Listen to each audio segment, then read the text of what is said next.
Hello everyone, in this video I will show you how to fix Batman Arkham Knight crashing problem on your Windows PC or laptop.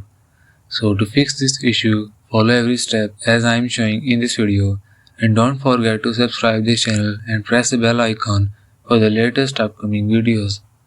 Hope so this will fix your problem.